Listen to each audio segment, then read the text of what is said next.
श्रीगुरुभ्यो नमः। यथा वृक्षस्य सम्पुष्पितस्य दूराद् गन्धो वात्येवं पुण्यस्य कर्मणो दूराद् गन्धो वाति అని మహానారాయణోపనిషత్తు మనకు బోధిస్తోంది.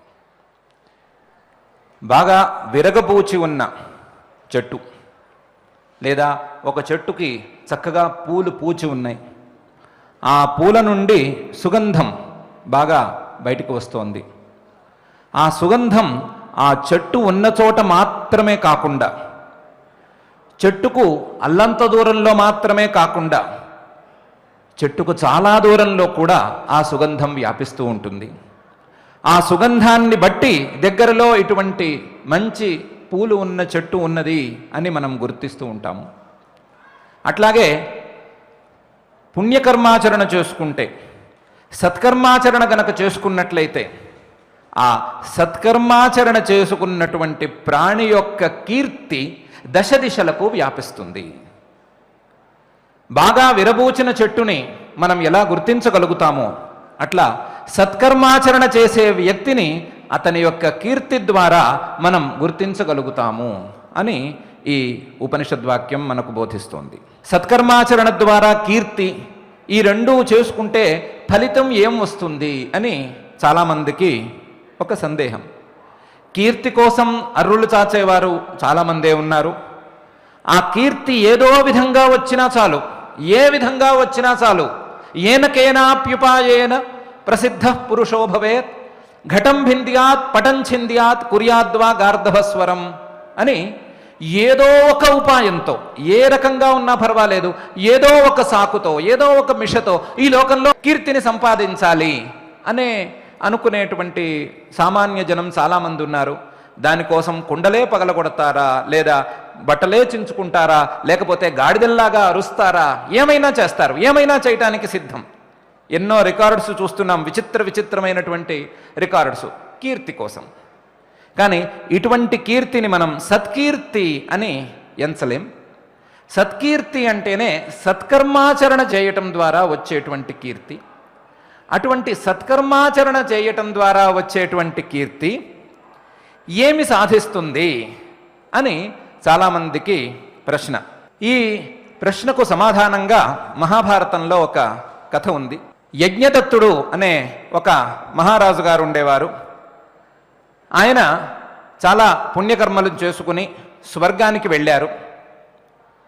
స్వర్గానికి వెళితే ఒకరోజు ఇంద్రుడు గారు ఆయన్ని పిలిచి చాలా రోజుల తర్వాతనే, రేపటితో నీ స్వర్గవాసం పూర్తయిపోయింది, నీ పుణ్యకర్మ పూర్తిగా క్షీణించిపోయింది, అందువల్ల నీవు రేపటి నుంచి నీ లోకానికి వెళ్ళవలసి వస్తుంది. ఏ జన్మ అవన్నీ నాకు తెలియదు, కాకపోతే నువ్వు రేపు మాత్రం స్వర్గాన్ని ఖాళీ చేయవలసి ఉంటుంది అని అన్నాడు. ఆయన కొంచెం బాధపడ్డాడు. చాలా రోజులుగా ఈ స్వర్గానికి అలవాటు పడిపోయాను, ఈ స్వర్గం నుండి వెళ్ళటానికి మనస్కరించటం లేదు, అసలైనా నా పుణ్యకర్మ ఎంత ఉంది, ఎందుకు క్షీణించిపోయింది, ఏమైపోయింది అని అడగటం మొదలుపెట్టాడు. ఇంద్రుడు అన్నాడు, నీ పుణ్యకర్మ ఎంత ఉన్నది అని లెక్క పెట్టడం ఎవరి వల్ల కాదు కదా. పుణ్యం పాపం కళ్ళకు కనిపించేవి కావు. మానవుల యొక్క పుణ్యపాపాలు కళ్ళకు కనిపించేవే అయితే ఏం జరుగుతుందో ఆ పరమాత్మ కూడా ఊహించలేడు. అందువలన పుణ్యపాపాలను కళ్ళకు కనిపించేటట్టుగా పెట్టలేదు. అయితే పుణ్యం ఎంత ఉంది అని కొలత తీసుకోవటానికి ఒక చిన్న సాధనం ఉంది. అదేంటంటే, వారు ఏ లోకంలో నుండి వచ్చారో ఆ లోకంలో వాళ్ళు చేసుకున్నటువంటి పుణ్యకర్మల యొక్క కీర్తి మిగిలి ఉందా లేదా, కీర్తి ఎంత ఉంది, బాగా ఎక్కువగా ఉందా, కొంచెమైనా ఉందా, అసలు ఉందా అనే కొలత తీసుకోవచ్చు. ఈ భూలోకంలో కీర్తి ఉన్నంత కాలం ఆ పుణ్యాత్ముడి యొక్క పుణ్యం అలాగే మిగిలి ఉన్నట్టు అని అర్థం చేసుకోవచ్చు.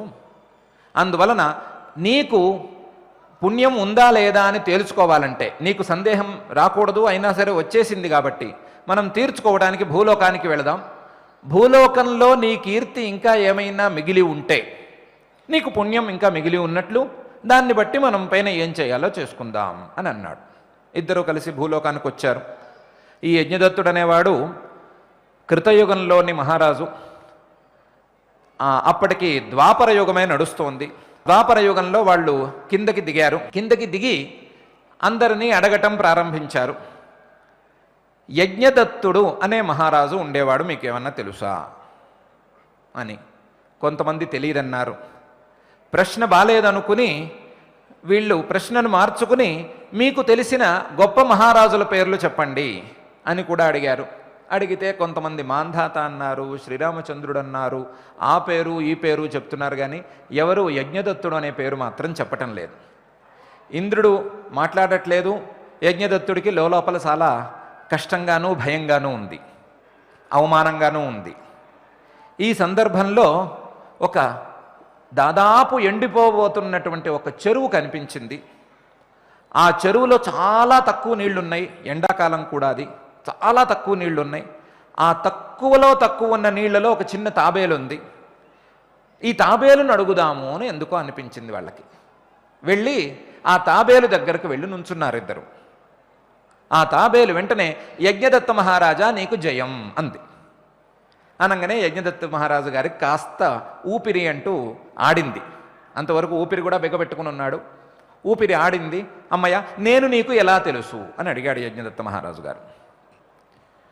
అప్పుడు ఆ తాబేలు చెప్పింది, ఈ యజ్ఞదత్త మహారాజు గారు చాలా సత్కర్మలు చేశాడు, అనేక సత్కర్మాచరణలు చేయటంతో పాటుగా అనేక బావులు తవ్వించాడు, చెరువులు తవ్వించాడు. సత్కర్మలు రెండు రకాలుగా ఉంటాయి, ఇష్టం పూర్తం అని. ఇష్టం అంటే దేవతా ప్రీతి కోసం చేసేటువంటి యజ్ఞాలు, యాగాలు, పూజలు మొదలైనవి.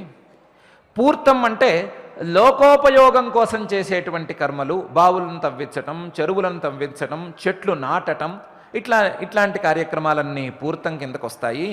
ఈయన ఇష్ట కార్యక్రమాలన్నీ చాలా చేసుకున్నాడు. అదేవిధంగా ఈ పూర్తం కిందకు వచ్చేటువంటి చెరువులు తవ్వించడం లాంటి కార్యక్రమాలు కూడా చాలా చేశాడు. ఈ చెరువును కూడా ఈయనే తవ్వించాడు. ఎంత బాగా తవ్వించాడంటే వేసవి కాలం వచ్చినా సరే, మిగతా చెరువులన్నీ ఎండిపోయినా సరే, ఈ చెరువులో మాత్రం కాసిన్ని నీళ్లు మిగిలే ఉంటాయి. అలా ఉన్న కాసిన్ని నీళ్లలో నేను జాగ్రత్తగా కాలక్షేపం చేస్తున్నాను. నేను ఇలా ఉండటానికి కారణం ఈ యజ్ఞదత్త మహారాజు గారే. కాబట్టి ఈ యజ్ఞదత్త మహారాజు గారి కీర్తికి ప్రతీకగా నేనున్నాను అని చెప్పింది. చెప్తే ఇంద్రుడు కూడా సంతోషించాడు. సంతోషించి నీకు ఇష్టం వలన వచ్చినటువంటి పుణ్యకర్మలన్నీ ఖర్చయిపోయినాయి, ఇప్పుడు పూర్తం ఉంది అని తేలింది కాబట్టి దీని వలన వచ్చేటువంటి పుణ్యం, ఆ పుణ్యానికి ఫలంను అనుభవించవలసి ఉంది. ఈ చెరువు ఉన్నంత వరకు, ఈ తాబేలు బతికున్నంత వరకు, ఈ చెరువులో నీళ్లు మిగిలి ఉన్నంత వరకు నీకు స్వర్గవాసం తప్పకుండా లభిస్తుంది అని తీసుకువెళ్ళాడు. ఇది కీర్తి యొక్క ఫలితాన్ని మనకు చెప్పేటువంటి ఒక చిన్న చరిత్ర. మనకు సత్కీర్తి, కీర్తి కాదు, ఏదో ఒక కీర్తి కాదు, మనకు సత్కీర్తి ఈ లోకంలో మిగిలి ఉన్నంత వరకు మనకు పై లోకాలలోనూ పై జన్మలలోనూ మంచి ఫలితాలు అందుతాయి అని సారాంశంగా ఈ కథ నుండి మనం తీసుకోవచ్చు. ఇది కీర్తి యొక్క ఒక వైపు, ఒక పార్శ్వం. కీర్తి యొక్క మరొక పార్శ్వం ఏంటంటే, ఈ కీర్తి కలిగిన వాడు సహజంగా పెద్ద మనిషి అవుతాడు, లేదా శ్రేష్ఠుడు అవుతాడు. శ్రేష్ఠుడి యొక్క కీర్తి ఎట్లా ఉంటుంది అంటే, ఫలానా మహారాజు గారు చెరువులను తవ్వించారు. మహారాజు గారు దాకా ఎందుకు, ఫలానా పెద్ద మనిషి ఈ బావి తవ్వించాడు, ఊళ్ళో బావిని ఫలానా పెద్ద మనిషి తవ్వించాడు, ఊళ్ళో చెట్లను ఫలానా మనిషి వేయించాడు, ఈ కార్యక్రమాలను ఫలానా మనిషి చేయించాడు అని చెప్పుకుంటూ ఉండగా ఆ మాటలను వింటున్నటువంటి సామాన్య జనానికి కూడా ఎంతో కొంత అలాంటి మంచి పనులు చేయాలి అనే కోరిక కలుగుతుంది. ఎంతో కొంత కలుగుతుంది, కలగకుండా ఉండదు. మంచి పనులు చేసిన వాళ్ళ యొక్క కీర్తి గురించి ఇతరులు మాట్లాడుకుంటూ ఉంటే, ఆ కీర్తి కలిగిన వాడు మంచివాడు, పెద్దవాడు, శ్రేష్ఠుడు అనేటువంటి నమ్మకం వినేవాళ్ళకి కలిగితే, తద్వారా ఆయనలాగా నేను కూడా మంచి పనులు చేసి మంచి కీర్తిని సంపాదించుకోవాలి అనేటువంటి ప్రేరణ సాధారణ మానవుల్లో తప్పకుండా కలుగుతుంది. ఇది కీర్తి యొక్క రెండవ పార్శ్వం. సాధారణ మానవులకు కూడా మంచి పనులను చేసేందుకు ప్రోత్సహించేది పెద్ద మనుషుల యొక్క శ్రేష్ఠుల యొక్క కీర్తి. వారు ఏ రకంగా ఆచరించారు, ఏ రకంగా వారి సత్కర్మాచరణను చేసుకున్నారు, ఏ రకంగా చేసుకుని వారు ఇంత మంచి పేరు తెచ్చుకున్నారు, మనం కూడా అదే విధంగా ఆచరించుకోవాలి. వారు నడుచుకున్నట్టే మనం కూడా నడుచుకోవాలి, నడుచుకుని మనం కూడా మంచి పేరు తెచ్చుకోవాలి అని కనీసం చిన్నపిల్లలైనా అనుకునే అవకాశం పూర్తిగా ఉంది. ప్రతి సందర్భంలోనూ అనుకుంటారు అనే సంగతి మనం స్థిరంగా చెప్పలేమేమో ఈ కాలాన్ని బట్టి, కానీ అనుకునే అవకాశం మాత్రం పూర్తిగానే ఉంది. అటువంటి సత్కీర్తి కలిగినటువంటి మహానుభావులు ఏ రకంగా నడుచుకున్నారు అనే విషయాన్ని చూచాయగా నిన్నటి రోజున పరమాత్మ స్పష్టంగానే చెప్పాడు. చూచాయిగా కొంత చెప్పాడు, కొంత వారు ఏ రకంగా ఉన్నారు అని కూడా చెప్పాడు. ఏ రకంగా ఉన్నారు? కర్మణైవ హి సంసిద్ధిం ఆస్థిత జనకాదయ అని. జనక మహారాజు గారు ఉన్నారు. ఆయన రాజ్య వ్యవహారాలలో ఏమాత్రం అశ్రద్ధ చూపించకుండా తను మాత్రం సత్కర్మాచరణ ద్వారా తత్వజ్ఞానం వరకు వెళ్ళి తత్వజ్ఞానం పొందిన తరువాత కూడా ఏమాత్రం తన రాజ్య వ్యవహారాలను అశ్రద్ధ చేయకుండా జాగ్రత్తగా రాజ్య వ్యవహారం చేసుకుంటూ రాజ్యంలో ఉండే వాళ్ళందరినీ కూడా అటు సత్కర్మాచరణ మార్గంలోకి తత్వజ్ఞాన మార్గంలోకి ప్రోత్సహించారు. అలాగే అశ్వపతి మహారాజు గారు ప్రోత్సహించారు. యాజ్ఞవల్క్య మహర్షి గారు కూడా అలాగే చేసుకున్నారు. యాజ్ఞవల్క్య మహర్షి గారు కూడా తనను ఆశ్రయించినటువంటి విద్యార్థులకు ఆయా పాఠాలను చెప్పటమే కాకుండా, ఆయా వేదాలను బోధించటమే కాకుండా, తనను ఆశ్రయించిన జనక మహారాజు గారు లాంటి వాళ్ళకి తత్వజ్ఞానోపదేశం చేయటం మాత్రమే కాకుండా తన చుట్టూ ఉన్న వారిని మంచి మార్గంలో నడిచేలా ప్రేరణ ఇచ్చి వారికి ఆ రకమైన ప్రవృత్తిని కలిగింపజేసి చివరకు తనతో కూడా ఉండేటువంటి భార్యకు కూడా తత్వజ్ఞానోపదేశం చేసి, మైత్రేయికి ఆవిడకు కూడా తత్వజ్ఞానోపదేశం చేసి జాగ్రత్తగా తన యొక్క సామర్థ్యాన్ని మొత్తం ఈ లోక సంగ్రహార్థం వినియోగించారు. అంటే లోకము యొక్క ప్రవృత్తి, లోకంలో ఉండేటువంటి సాధారణ మానవుల యొక్క ప్రవృత్తి ఉన్మార్గం వైపు వెళ్లకుండా వీరందరూ ప్రయత్నం చేసుకున్నారు. అంటే ధర్మ మార్గాన్ని దాటి సాధారణ మానవుల యొక్క ప్రవృత్తి ఉండరాదు అని వీళ్ళందరూ ప్రయత్నం చేశారు. కొంత సాక్షాత్తుగా ఉపదేశం చేశారు, కొంత వారి పేరు విన్నంగానే ఇతరులు కూడా మనం కూడా ఆ స్థాయిలో సాధన చేయాలి అనిపించేంతగా వారందరూ చేశారు. వారి యొక్క కీర్తికి పరాకాష్ఠ ఏమిటి అంటే సాక్షాత్తుగా పరమాత్మే వారి పేర్లను ఉచ్చరించి కర్మణైవ హి సంసిద్ధిం ఆస్థిత జనకాదయ అని వాళ్ళ పేర్లను కూడా ఉటంకించి వారు చేసినట్టే నువ్వు నడుచుకోవాలి, వారు ఎలా నడుచుకున్నారో నువ్వు కూడా అలాగే ప్రవర్తించాలి అనే విషయాన్ని లోక సంగ్రహమేవాపి సంపశ్యన్ కర్తుమర్హసి అని స్పష్టంగా ఉపదేశం చేస్తున్నాడు. ఇది కీర్తి యొక్క రెండవ పార్శ్వం, కీర్తి యొక్క అసలు సిసలు ప్రయోజనం, లోక ప్రయోజనం. లోకంలో వ్యాపించినటువంటి సత్పురుషుల యొక్క సత్కీర్తి ఆ సత్పురుషుల ద్వారానే ఇతరులు కూడా ఉండాలి అనేటువంటి ఒక ప్రేరణ సాధారణ మానవులకు ఇస్తుంది అని ఈ కీర్తి యొక్క రెండవ పార్శ్వాన్ని పరమాత్మ సూచనప్రాయంగా చెప్పాడు. ఆ సూచితమైనటువంటి ఆ విషయాన్ని ప్రకటంగా చాలా స్పష్టంగా ఒక బాధ్యతను గుర్తు చేస్తూ సమాజంలో ఉన్నత స్థాయికి చెందిన వారికి, సమాజంలో విద్యాధికులకి, సమాజంలో శ్రేష్ఠులుగా ప్రసిద్ధులు చెందిన వారికి బాధ్యతలను కూడా గుర్తు చేస్తూ ఈ శ్లోకాన్ని ఇలా అంటున్నాడు. యద్యదాచరతి శ్రేష్ఠ తత్తదేవేతరో జనః సహ యత్ ప్రమాణం కురుతే లోకః తదనువర్తతే అని. ఈ లోకంలో శ్రేష్ఠులు ఉన్నారు, పెద్ద మనుషులు ఉన్నారు. ఆ పెద్ద మనుషులకి పెద్ద మనుషులు అనే కీర్తి కూడా వచ్చింది. అటువంటి పెద్ద మనిషి, ఆ పెద్ద మనుషులలో ఒక పెద్ద మనిషి ఏం చేస్తే యద్యదాచరతి శ్రేష్ఠ, ఏమేం చేస్తున్నాడో తత్తదేవ ఇతరో జనః, ఆ ప్రధానుడు, ఆ పెద్ద మనిషి, ఆ శ్రేష్ఠుడు ఏ రకంగా ఉంటే సాధారణ మానవుడు, సాధారణమైన మనిషి, అంతగా సన్మార్గంలో ప్రవృత్తి లేని మనిషి కూడా అదే విధంగా నడుచుకోవాలి అని అనుకుంటాడు. తత్తదేవ ఇతరో జనః. ఆ శ్రేష్ఠుడు గనక మంచి ప్రమాణాన్ని అనుసరించి వేదాన్ని, శాస్త్రాన్ని, ధర్మశాస్త్రాన్ని, పురాణాన్ని, స్మృతులను ఇలాంటి వాటిని అనుసరించి వాటిలో ఉన్నట్లుగా నడుచుకున్నట్లయితే, వాటిలో ఉన్నట్లుగానే తన జీవితాన్ని మలుచుకున్నట్లయితే అతన్ని అనుసరించేటువంటి ఇతరులు కూడా, సాధారణ ప్రజానీకం కూడా ఆ ప్రమాణాన్ని అనుసరించి అదే విధంగా ప్రవర్తిస్తూ ఉంటారు. సహ యత్ ప్రమాణం కురుతే, ఆ శ్రేష్ఠుడైనటువంటి వాడు దేన్ని ప్రమాణంగా అంగీకరిస్తాడో, దేన్ని ప్రమాణంగా చేసుకుని తన జీవితాన్ని నిర్ణయించుకుంటాడో, లోకః తదనువర్తతే, సాధారణ మానవుడు కూడా అదే విధంగా వ్యవహరించుకుంటాడు. స యత్ ప్రమాణం కురుతే లోకస్తదనువర్తతే. ఇప్పుడు అర్జునుడు ఈ మాటని వినేవాళ్లలో ముందుండేవాడు. ఆ అర్జునుడిని ఉద్దేశించి ప్రత్యేకించి పరమాత్మ ఈ విధంగా చెప్తున్నాడు, నువ్వు శ్రేష్ఠుడివి. అర్జునుడు శ్రేష్ఠుడవునా కాదా? శ్రేష్ఠుడే. ఎందుకు శ్రేష్ఠుడు అంటే ఎంత సాధన చేసుకున్నాడు, ఎంత యోగ సాధన చేసుకున్నాడు, ఎంత మంత్ర విద్యా సాధనలను చేసుకున్నాడు, చివరికి పరమేశ్వరుడిని మెప్పించి పాశుపతాస్త్రం సాధించే స్థాయికి ఎదిగాడు. యోగ సాధనతో ఈ శరీరంతో స్వర్గం దాకా వెళ్ళి ఇంద్రుడి సింహాసనంలో కూర్చునే స్థాయి దాకా ఎదిగినవాడు. అటువంటి వాడు శ్రేష్ఠుడు అనటంలో ఏమీ ఆశ్చర్యం లేదు. ఆ అర్జునుడు శ్రేష్ఠుడు అనటానికి తార్కాణంగా ఎంతమంది మహారథులు ఆయనకి చక్రరక్షకులుగా ఉండటానికి ఒప్పుకుంటున్నారు. ఎంతమంది సాధారణ వీరులు ఏ రోజుకైనా సరే మేము అర్జునుల్లా వీరుల్లా ఉండవలసిందే, మేం ధనుర్ధరుల్లో కల్లా శ్రేష్ఠుడు అవ్వవలసిందే అని కలలు కంటున్నారు. ఎంతమంది సాధారణ సాధకులు మేము కూడా యోగ సాధన ద్వారా స్వర్గం ద్వారా ఎగబాకవలసిందే అని ఊహిస్తున్నారు. అర్జునుడు నిజమైన శ్రేష్ఠుడు.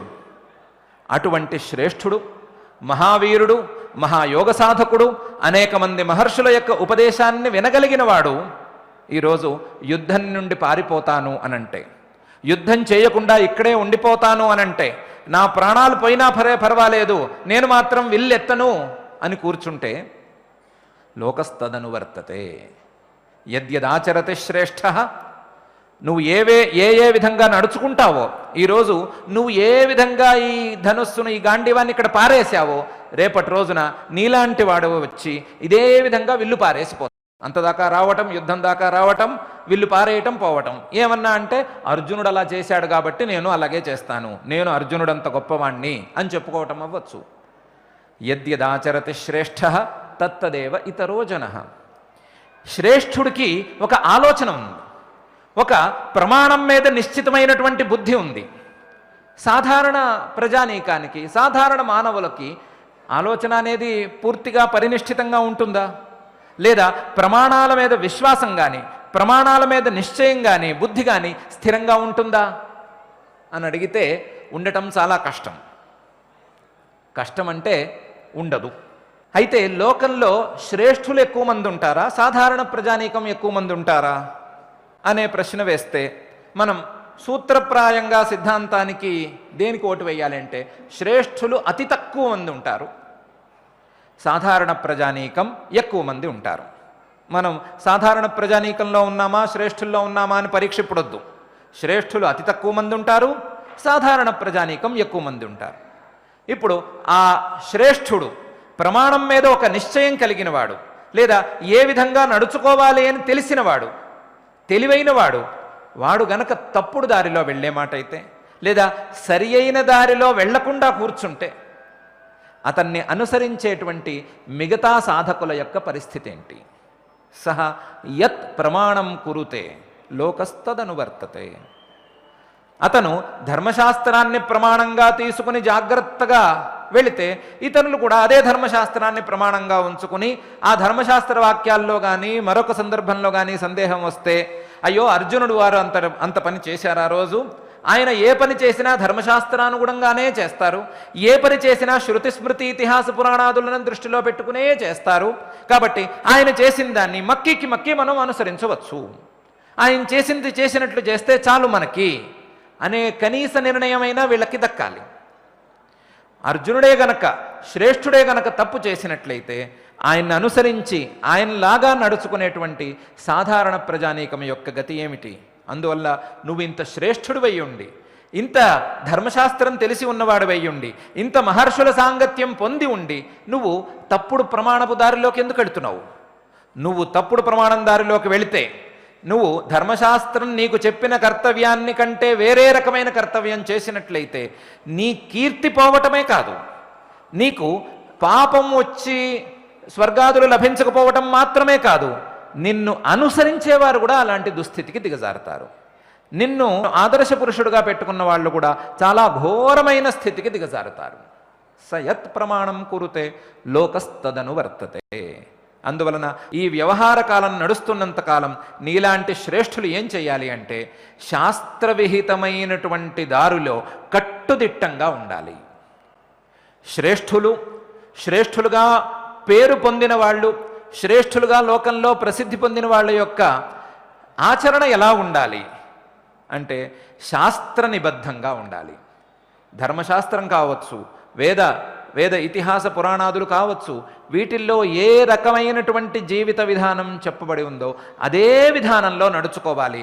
ఆ విధానంలో కాకుండా మరొక విధానంలో నడుచుకున్నట్లయితే అతన్ని అనుసరించేటువంటి మిగతా జనం కూడా పాడైపోయి దుర్గతి పాలవలసి వస్తుంది. ఇంకా లోతుకు వెళితే వాళ్ళందరూ పాడైనటువంటి పాపం కూడా ఈ శ్రేష్ఠుడికే చుట్టుకుంటుంది. రాజా రాజ్యకృతం పాపం అని సామెత చెప్తారు కదా. ఎందుకంటే రాజును అనుసరిస్తారు లోకంలో ఉండేటువంటి ప్రజలందరూ. ఆ రాజ్యంలో ఉండేటువంటి ప్రజలు రాజును అనుసరిస్తారు. రాజు అధర్మ మార్గం వైపు పయనిస్తే, రాజే చేయరాని పనులన్నీ చేస్తే, లేదా చేయవలసిన పనులు చేయకుండా విల్లు బాణాల కింద పారేస్తే మిగతా వాళ్ళ పరిస్థితి ఏంగాను? వాళ్ళు అలాగే పారేయవలసి ఉంటుంది. అందువలన నీకు మంచిది కాదు, నిన్ను అనుసరించే వారికి కూడా మంచిది కాదు అని పరమాత్మ స్పష్టమైన ఉపదేశం అర్జునుడికి చేస్తున్నాడు. అర్జునుడి లాంటి మనందరికీ కూడా చేస్తున్నాడు. మనం శ్రేష్ఠులలో ఉండాలా లేకపోతే సాధారణ ప్రజానీకంలో ఉండాలా అని. శ్రేష్ఠుల్లో ఉందాం, పోయిందేముంది? శ్రేష్ఠుల్లో ఉంటే మంచిదే కాబట్టి శ్రేష్ఠుల్లోనే ఉందాం. శ్రేష్ఠుడి యొక్క లక్షణం ఏమిటి అంటే ప్రమాణ మార్గంలో సరిగ్గా ఉండటం, సరి అయినటువంటి ధర్మశాస్త్ర విహితమైనటువంటి దారిలో ఉండటం, సరి అయిన దారిలో తప్ప మరొక దారిని మనం తొక్కాలి అనే సంకల్పం కూడా కలిగి ఉండకపోవటం. అటువంటి దారిలో మనం ఉంటే మనము శ్రేష్ఠులమే. మనల్ని చూసి మనల్ని అనుసరించేటువంటి సాధారణ ప్రజానీకం చాలామంది ఉన్నారు. వారందరూ కూడా సన్మార్గంలోకే వస్తారు. మమ్మల్ని అనుసరించే వాళ్ళు ఎవరుంటారండి అని చాలామంది ప్రశ్న ఇప్పటికిప్పుడు వేస్తారు. ఇంట్లో పిల్లలు అనుసరించరా? ఇంట్లో పిల్లలు తల్లిదండ్రులను చూడరా? లేదా ఇంట్లోనే కాకుండా బయట సాధారణ ప్రజానీకం, ఇంటికి వచ్చేవాళ్ళు పోయేవాళ్ళు రకరకాల వ్యక్తులు మనల్ని గమనించటం లేదా? గమనిస్తూనే ఉన్నారు కదా. మనం గనక పెద్దవాళ్ళమని కానీ, మనం గనక శ్రేష్ఠులమని కానీ వారి మనసులో ఒక్కసారి పడినట్లయితే, మనం ఉన్నట్లుగానే వాళ్ళు కూడా ఉండాలి అని ఒక సంకల్పం వాళ్ళు తీసుకున్నట్లయితే, మన నడవడిక గనక తప్పు అయితే వాళ్ళ పరిస్థితి ఏం గాను? ఈ విషయాన్ని పరమాత్మ కిందటి శ్లోకంలో లోక సంగ్రహమేవాపి సంపశ్యన్ కర్తుమర్హసి అని సూచన చేశాడు. ఈ శ్లోకంలో నువ్వు అలాంటి తప్పు చేయవద్దు, వాళ్లతో పాటు నువ్వెక్కువ ఇరుక్కుంటావు. వాళ్ళు ఇరుక్కుంటారు, వాళ్ళని అలాంటి దారిలోకి తీసుకువెళ్ళినందుకు నువ్వు కూడా ఇరుక్కుంటావు అని ప్రతి ఒక్కరికి ఉపదేశం చేస్తున్నాడు. ఎట్టి పరిస్థితుల్లోనూ ఈ తప్పు చేయరాదు, ఈ తప్పు చేసే అవకాశం ఎవరికీ ఇవ్వరాదు అని ఉపదేశం చేస్తున్నాడు. అయితే భగవద్గీత మనం చూసుకుంటున్నాము. భగవద్గీత అంటే ప్రధానంగా ఆధ్యాత్మిక గ్రంథం. ఆధ్యాత్మిక గ్రంథంలో ఈ వ్యవహారపు విషయం ఎందుకు, వ్యవహారంలో ఏం జరగాలి అనే సంగతి నీతి శాస్త్రం చెప్తుంది. మనమేమి నీతి శాస్త్రాన్ని ప్రత్యేకించి ఇక్కడేం వడబోయటం లేదు కదా. నీతి శాస్త్రంలో చెప్పేటువంటి మాటను ఇక్కడ ఎందుకు పరమాత్మ చెప్తున్నాడు? ఈ ఆధ్యాత్మిక గ్రంథంలో లేదా ఆధ్యాత్మిక ప్రధానమైనటువంటి గ్రంథంలో నీతి శాస్త్ర ప్రధానమైన విషయాన్ని ఎందుకు చెప్తున్నాడు అని ఒక సందేహం రావచ్చు. దానికి కూడా ఇదే సమాధానం. ఆధ్యాత్మిక మార్గంలో కూడా ఇదే రీతి, ఆధ్యాత్మిక సాధనలలో కూడా ఇదే రీతి, ఆధ్యాత్మిక సిద్ధి కలిగిన వాళ్ళకి కూడా ఇదే విషయం వర్తిస్తుంది. ఆధ్యాత్మిక సాధనల్లో ఉన్నత స్థాయిలో ఉన్నవారు కావచ్చు, ఆధ్యాత్మికంగా కొంత సిద్ధి కలిగిన వారైనా కావచ్చు, వారు శ్రేష్ఠులు అనే ఒక ముద్ర పడిపోతే, వారు శ్రేష్ఠులు అనే నమ్మకం సాధారణ ప్రజలకు సాధారణ స్థాయి సాధకులకు కలిగిపోతే వారు ఎలా నడుచుకున్నారో మనం కూడా అలాగే నడుచుకోవాలి అని ఎంతో కొంత ఆశ సాధారణ ప్రజానీకానికి ఉండి తీరుతుంది. మనలో ఎంతమంది రామకృష్ణ పరమహంస గారిలాగా ఉండాలి అని కలలు కంటున్న వాళ్ళు లేరు. మనలో ఎంతమంది రమణ మహర్షిలాగా మనం మారితే ఎంత బాగుంటుంది అని అనుకుంటున్న వాళ్ళు లేరు. మనలో ఎంతమంది ఇతర మహానుభావులని, ఇతర సిద్ధులని ఒక రోల్ మోడల్గా ఉంచుకుని వాళ్ళలాగా మనం కూడా ఏదో ఒక రోజు మంచి స్థితికి వస్తే బాగుంటుంది అని అనుకోని వాళ్ళు ఎంతమంది ఉన్నారు, అనుకునే వాళ్ళు ఎంతమంది ఉన్నారు. అంటే మనకి అలాంటి వాళ్ళు ఉంది. అలాంటి శ్రేష్ఠులు గనక సరి అయిన దారిలో కాక దారి తప్పే వ్యవహారం కానీ, దారి తప్పించే వ్యవహారం కానీ చూపించినట్లయితే, సరి అయిన మార్గాన్ని తమ ఆచరణ ద్వారా ఇతరులకు గనక చూపించకపోయినట్లయితే ఇతర సాధకులు కూడా పూర్తిగా అధఃపాతాళానికి దిగజారిపోయేటువంటి ప్రమాదం ఉంది. ఈ ప్రమాదాన్ని పరమాత్మ చాలా స్పష్టంగా గుర్తించి యద్యదాచరతి శ్రేష్ఠ తత్తదేవ ఇతరో జనః. నువ్వు ఆధ్యాత్మికంగా ఉన్నత స్థాయికి చెంది ఉండవచ్చు, లేదా సిద్ధే నీకు లభించి ఉండవచ్చు. కానీ నీ ఆచరణ ఎలా ఉండాలి అనంటే సాధారణ స్థాయి సాధకుడికి ఉన్నతమైనటువంటి మార్గంలో ప్రేరణ ఇచ్చేట్లుగా ఉండాలి. ఎందుకు? నిన్ను చూసి వారందరూ నడుచుకుంటూ ఉంటారు. యద్యదాచరతి శ్రేష్ఠ తత్తదేవ ఇతరో జనః సహ యత్ ప్రమాణం కురుతే లోకస్తదను వర్తతే. ఏ రకమైన దారిలో ఆధ్యాత్మికమైన సాధన చేయాలి అని ఆ సిద్ధుడు కానీ, ఆ ఉత్తమ సాధకుడు కానీ చూపిస్తూ ఉంటాడో అదే దారిలో ఎంతో కొంత ప్రయాణం చేయాలి అనేటువంటి సంకల్పాన్ని ఇతరులు కూడా కలిగి ఉంటారు. వారిని గనక తప్పుడు మార్గంలోకి తీసుకువెళితే వాడి సిద్ధి రావటం దేవుడెరుగు, వారు కూడా అధఃపాతాళానికి దిగజారిపోయేటువంటి ప్రమాదం ఉంది. ఈ ప్రమాదం గురించిన ఒక చిన్న ఉల్లేఖం దత్తాత్రేయ స్వామి వారి చరిత్రలో మనకు తెలుస్తుంది. దత్తాత్రేయ స్వామి వారి శిష్యులలో విష్ణుదత్తుడు అనే ఒక పెద్ద ఆయన ఉండేవారు. ఆయన చాలా సాధన చేసుకుని, చాలా శ్రమపడి, కష్టపడి అనేక పరీక్షలకు నెగ్గి ఆ దత్తాత్రేయుడి దర్శనం చేసుకున్నారు. దత్తాత్రేయుడి దర్శనం చేసుకున్న తర్వాత ఆ దత్తస్వామి చాలా సంతోషించి, నా శక్తులలో కొన్నిటిని నీకు ఇచ్చేస్తున్నాను, నా కర్తవ్యాలలో, నా బాధ్యతలలో కూడా కొన్నిటిని నీకు ఇస్తున్నాను, నువ్వు జాగ్రత్తగా లోకంలో ఉన్మార్గంలోకి సంచరించే సాధకులని మంచి దారిలోకి ఉంచవలసింది. ఎవరికైనా ఏమైనా కష్టాలు వస్తే, చిన్న చిన్న కష్టాలు వస్తే ఆ కష్టాలను నువ్వు తీర్చవలసింది అని ఆయన నిర్దేశం చేశారు. దానికి తగ్గట్టుగా విష్ణుదత్తుడు చాలా శ్రద్ధగా లోకోపకారం చేస్తూ ఉండేవాడు. ఆయన దగ్గరకు ఒక చిన్న పిల్లవాడిని తీసుకొచ్చారు తల్లిదండ్రులు. ఆ పిల్లవాడి మీద కంప్లైంట్, ఏం చెయ్యడు అని. ఏదో చేస్తున్నాడని కంప్లైంట్ కాదు, ఏం చెయ్యడు అంటే అన్నం తింటాడా? తినడు. పాలు తాగుతాడా? తాగడు. వీళ్లే బలవంతాన నోళ్లు తెరిచి కుక్కితే ఏదో ముద్దలు మింగుతున్నాడు, ఏదో విధంగా పెరుగుతున్నాడు. మాట్లాడడు, తోటి పిల్లలతో ఆటలాడుకోడు, ఎప్పుడు ఏమాత్రం కదలకుండా ఉన్నవాడు ఉన్న చోట కూర్చుని కళ్ళు కూడా ఇటు అటు కదల్చకుండా అలా ఉంటాడు, స్థిమితంగా ఉంటాడు. మొదట్లో అదేమో జబ్బు అనుకున్నారు, వైద్యుల దగ్గరికి తీసుకెళ్లారు, మందులు పెట్టించారు. ఇలా కాదు, ఉపనయనం చేస్తే ఇతనైనా బాగుపడతాడేమో అనుకుని ఉపనయనం చేయడానికి ప్రయత్నం చేశారు. ఆ ఉపనయనం చేసిన దగ్గర నుంచి మాత్రం ఒక చిన్న మార్పు వచ్చింది. ఉపనయనంలో జపం చేయవయ్యా మహానుభావ అంటే ఈ పిల్లవాడు బూతులు తిట్టడం మొదలుపెట్టాడు. బూతులు మాట్లాడుతున్నాడు, అవాచ్యాలు మాట్లాడుతున్నాడు, ఎవరైనా దగ్గరకు వస్తే ఏదో కరుస్తున్నట్టు మాట్లాడతాడు అని అతని మీద కంప్లైంట్. ఇది తప్ప ఇంకేం చెయ్యడు, ఏ పని చెయ్యడు, తినటం మీద కూడా ఆసక్తి లేకుండా ఉన్నాడు. ఇది కంప్లైంట్. విష్ణుదత్తుడు తల్లిదండ్రులను బయటికి వెళ్ళిపోమన్నాడు. తలుపులు వేసేశాడు ఆయన. తలుపులు వేసి ఆ వచ్చిన బాలకుడికి సాష్టాంగ నమస్కారం చేశాడు. సాష్టాంగ నమస్కారం చేసి, అయ్యా నువ్వు ఎందుకు ఇలా ఉన్నావు నాకు చెప్పు అన్నాడు. నువ్వు ఎవరివి అని కూడా అడిగాడు. ఈ సాష్టాంగ నమస్కారానికి, ఈ నువ్వెవరివి అనే ప్రశ్నకి ఆ పిల్లవాడు కొంచెం కంగు తిన్నాడు. కంగు తిని అనేదో మాట్లాడుతున్నాడు. విష్ణుదత్తుడు స్పష్టంగా చెప్పాడు, నువ్వు సిద్ధుడివి అనే సంగతి నేను గుర్తించేశాను, అయిపోయింది. మనం మాట్లాడుకోవాల్సింది పై మాట. వాళ్ళలాగా నేను ఆ మాటలు ఈ మాటలు ఏం మాట్లాడను, పై మాటలు మాట్లాడుకోవాలి. అందువలన నువ్వు ఎందుకు ఇలా ఉన్నావు నాకు తెలుసు అని చెప్పాడు.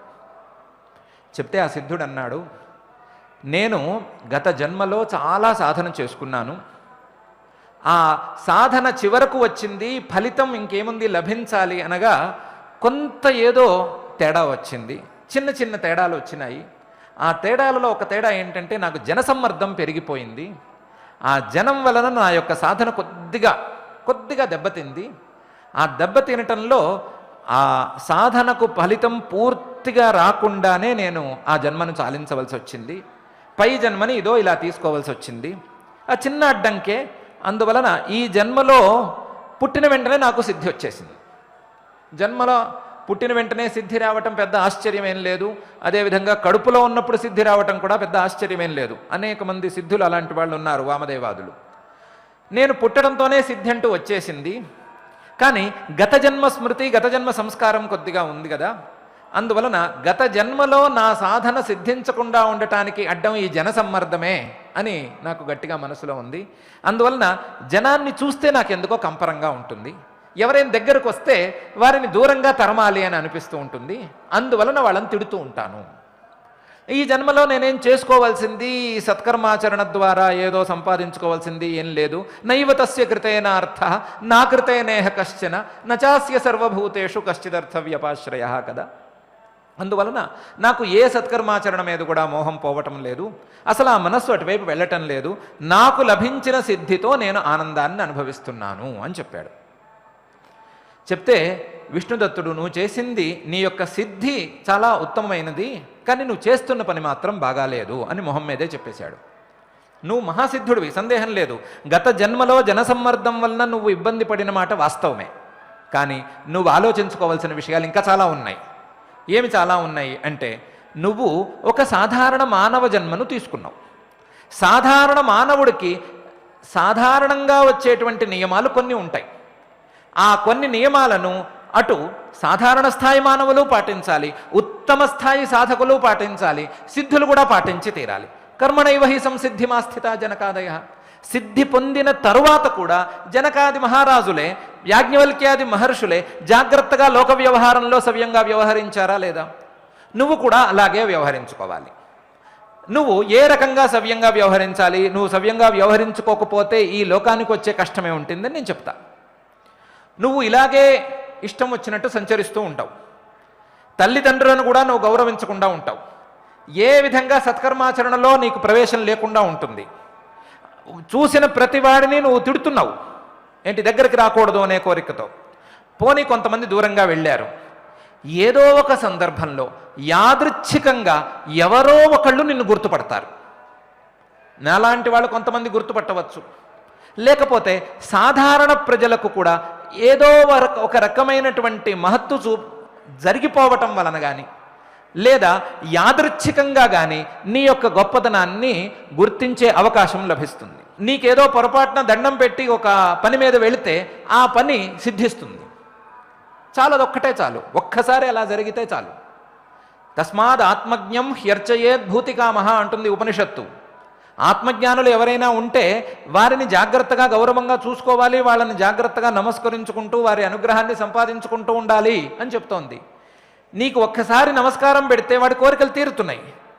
అలా అలా అలా ప్రచారం జరిగిపోతే నీకు తెలియకుండానే కొంతమంది నీకు భక్తులు ఏర్పడతారు. నీకు వాళ్ళంతట వాళ్లే ఒక పేరు పెడతారు. నువ్వు మౌనంగా ఉంటే మౌనస్వామి అని పేరు పెడతారు, ఇంకో రకంగా ఉంటే ఆ స్వామి అని పేరు పెడతారు. పెట్టి నీ చుట్టూ తిరుగుతూ ఉంటారు. నీ చుట్టూ తిరుగుతున్నంత వరకు పెద్ద ప్రమాదం లేదు. నువ్వు ఎలా ఉన్నావో అలా ఉండాలి అని ఆశపడతారు. నువ్వు ఎలా ఉన్నావు? నువ్వు లోక వ్యవహారంలో సాధారణ స్థాయి సాధకులకు అనుకూలంగా ఉన్నావా? లేవు. కాబట్టి నీలా వాళ్ళు కూడా వ్యవహరిస్తూ ఉంటే సాధారణ స్థాయి సాధకుల యొక్క పరిస్థితి ఏంటి? సాధారణ ప్రజల యొక్క గతి ఏ రకంగా తయారవుతుంది? అందువలన నువ్వు లోక సంగ్రహమేవాపి సంపశ్యన్ కర్తుమర్హసి. నువ్వు యద్యదాచరతి శ్రేష్ఠ తత్తదేవేతరో జన సహ యత్ ప్రమాణం కురుతే లోకస్తదనువర్తతే అని గుర్తుపెట్టుకోవాలి. నువ్వు శ్రేష్ఠుడివి అయ్యావు కదా, సిద్ధి కలిగినందువలన నువ్వు శ్రేష్ఠుడివి. నువ్వు శ్రేష్ఠుడివి ఏ రకంగా ఉంటావో నిన్ను అనుసరిస్తున్న వాళ్ళు, నిన్ను చూస్తున్న వాళ్ళు అదే రకంగా ఉంటారు. నువ్వు ఏ ప్రమాణాన్ని అనుసరించి ఈ రకంగా నువ్వు నీ ప్రవర్తనను మలుచుకున్నావో వాళ్ళు కూడా అదే రకంగా ఉండాలి అనుకుంటున్నావు. నువ్వు సరి అయినటువంటి ప్రమాణపు దారిలో లేవు. నీ సిద్ధి వరకు సరి అయిన ప్రమాణంలో ఉంది. సిద్ధి తరువాత ఏ రకంగా ఉండాలి అనే విషయంలో నువ్వు సరి అయిన ప్రమాణాన్ని అనుసరించటం లేదు. అందువల్ల నువ్వేం చెయ్యాలి అంటే నీ తల్లిదండ్రులను జాగ్రత్తగా చూసుకోవాలి. నీ తల్లిదండ్రులు నిన్ను ఏ పని చేయమంటే ఆ పని చేయాలి. ఎందుకంటే నిన్ను చూసిన మిగతా పిల్లలు కూడా అదేవిధంగా ఆయన వింటున్నట్టుగా మనం కూడా తల్లిదండ్రుల మాట వినాలి అని భావిస్తూ వాళ్ళు కూడా సన్మార్గంలోకి వస్తారు. తల్లిదండ్రులు ఉన్నంత వరకు వారి సేవ చేసి తీరాల్సిందే. నీ తల్లిదండ్రులు ఈ లోకంలోంచి కనుమరుగైన తర్వాత నీ ఇష్టం వచ్చినట్టు చేద్దుగానివి. అప్పుడు కూడా రెండే దారులు. ఊళ్ళో ఉండదలుచుకున్నావా, ఊళ్ళో మిగతా జనం ఎలా ఉంటారో అలా ఉండాలి. లేదు ఊరంటే ఇష్టం లేదా, నువ్వు నియమాలన్నీ విడిచిపెట్టి అడవుల్లోకి వెళ్ళిపోవచ్చు. ఆ అడవుల్లోకి వెళ్ళిపోయే అవకాశం కూడా నీ తల్లిదండ్రులు జీవించి ఉన్నంత వరకు లేదు నీకు. ఎందుకంటే తల్లిదండ్రులకు ఒకే ఒక పుత్రుడు సిద్ధి కలిగింది అనే కారణంతో వారిని ఆసరా లేకుండా విడిచిపెట్టి వెళ్ళిపోవటం అనేది చాలా పాపం.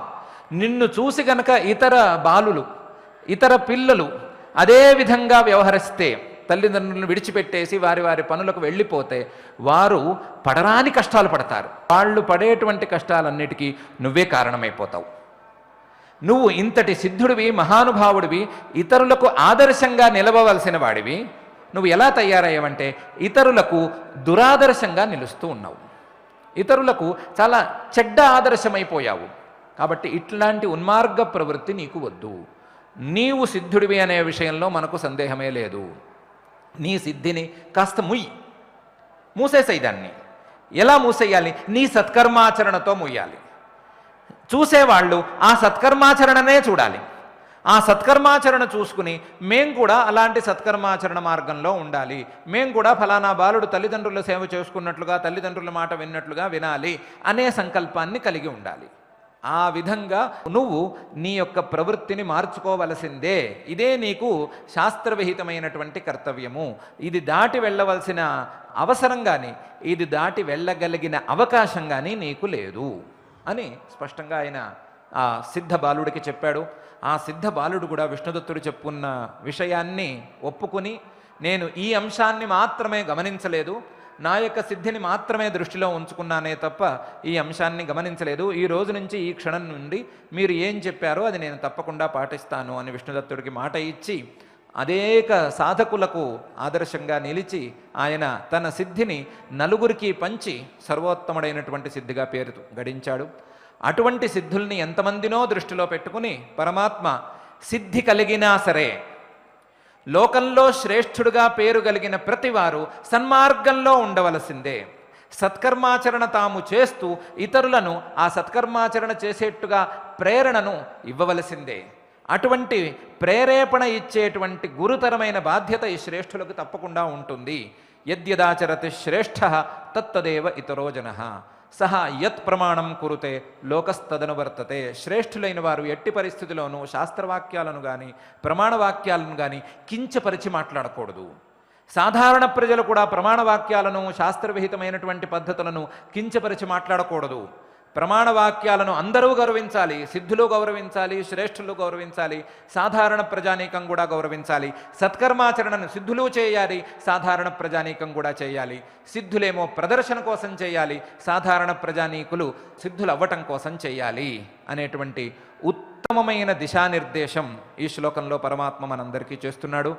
ఈ దిశానిర్దేశంలో మనం శ్రేష్ఠుల వైపు ఉన్నా లేదా సాధారణ ప్రజానీకం వైపు ఉన్నా మనం తప్పకుండా లాభపడతాం. ఈ రకమైనటువంటి ప్రవృత్తితో మనం శ్రేష్ఠులమైతే మనం సత్కర్మాచరణ ద్వారా ఇతరులకు ప్రేరణను ఇవ్వటం, మనం సాధారణ ప్రజానీకంలో ఉన్నట్లయితే మనం శ్రేష్ఠులను చూసుకుని వారు వ్యవహరించుకున్నట్టుగా వ్యవహరించుకుని మనం కూడా సిద్ధిని పొందటం అనేటువంటి ఒక ఉత్తమమైన ఉపదేశాన్ని ఇస్తున్నటువంటి ఈ శ్లోకాన్ని మనం జాగ్రత్తగా అర్థం చేసుకుందాం, మననం చేసుకుందాం.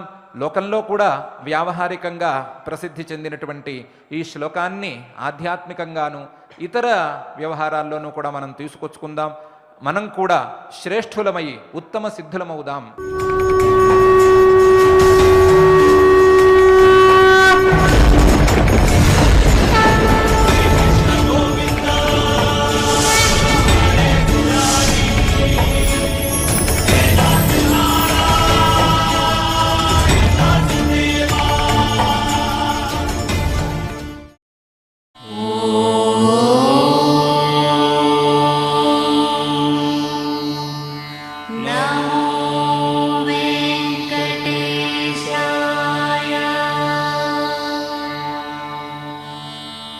ఓం